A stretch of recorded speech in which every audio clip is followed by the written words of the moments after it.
Voici encore des proverbes de Salomon, recueillis par les gens d'Ézéchias, roi de Juda. La gloire de Dieu, c'est de cacher les choses. La gloire des rois, c'est de sonder les choses.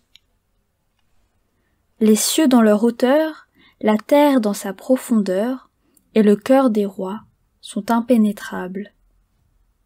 Ôte de l'argent les scories, et il en sortira un vase pour le fondeur. Ôte le méchant de devant le roi, et son trône s'affermira par la justice. Ne t'élève pas devant le roi, et ne prends pas la place des grands, car il vaut mieux qu'on te dise « Monte ici », que si l'on t'abaisse devant le prince que tes yeux voient. Ne te hâte pas d'entrer en contestation, de peur qu'à la fin tu ne saches que faire lorsque ton prochain t'aura outragé.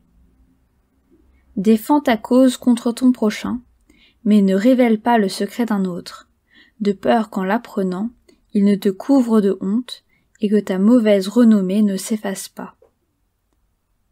Comme des pommes d'or sur des ciselures d'argent, ainsi est une parole dite à propos.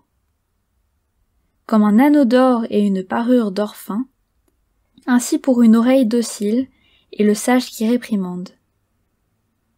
Comme la fraîcheur de la neige au temps de la moisson, ainsi est un messager fidèle pour celui qui l'envoie. Il restaure l'âme de son maître. Comme des nuages et du vent sans pluie, ainsi est un homme se glorifiant à tort de ses libéralités. Par la lenteur à la colère, on fléchit un prince, et une langue douce peut briser des os. Si tu trouves du miel, n'en mange que ce qui te suffit, de peur que tu n'en sois rassasié et que tu ne le vomisses. Mets rarement le pied dans la maison de ton prochain, de peur qu'il ne soit rassasié de toi et qu'il ne te haïsse. Comme une massue, une épée et une flèche aiguë, ainsi est l'homme qui porte un faux témoignage contre son prochain.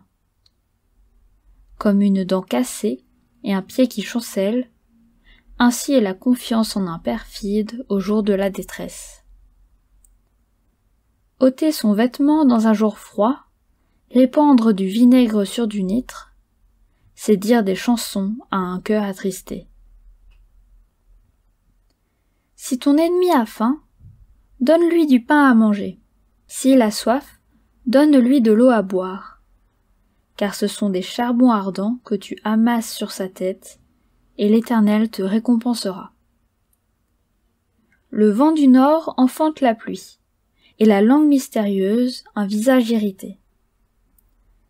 Mieux vaut habiter à l'angle d'un toit que de partager la demeure d'une femme querelleuse. Comme de l'eau fraîche pour une personne fatiguée, ainsi est une bonne nouvelle venant d'une terre lointaine.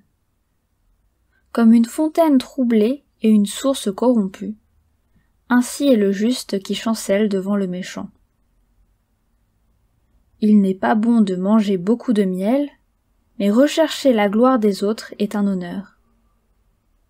Comme une ville forcée et sans murailles, ainsi est l'homme qui n'est pas maître de lui-même.